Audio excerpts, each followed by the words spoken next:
You asked how it was that I came to be in ministry.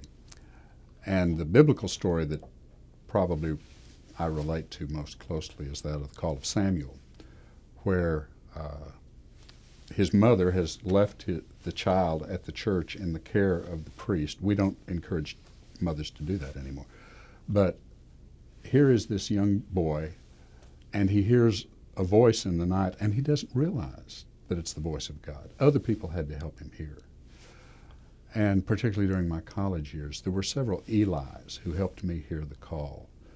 And it took over a period of several years for me to hear that this is where God wanted me to be, and this is what God wanted me to do. One of the memorable experiences that was not of great import or great impact, but it will be one I don't forget, was sitting in my office in Conway. I had my back to the door and was talking on the phone. And a little child came in. Her mother had picked her up at the daycare, and the little girl said, "Well, I need to go see Mr. Phil." And before the mother could stop her, the little girl walked into the office and hopped up into a rocking chair that was there in the office and was sitting very quietly, very politely. And you sense that there's someone in the room.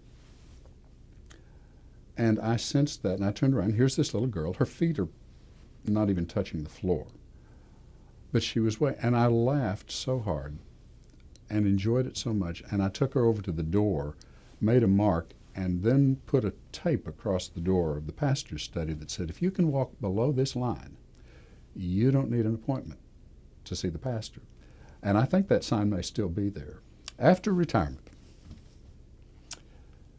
I really don't have a lot of specific plans. I'll be teaching next year, next spring, in the course of study school, and I look forward to doing that. One of the real blessings of my ministry has been the opportunity to teach other pastors. And have some grandchildren who will be back in Nashville, Tennessee, and I expect to go see them some. Want to see if I remember where I put my golf clubs. I hope to do some interim work if the cabinet needs me to do that. I have taken some training as a coach and as a mediator, and I want to be available to do those kinds of things. But in terms of specific plans, I really don't have many. Be sure and call 1-800-662-2386. We need to hear from you right now.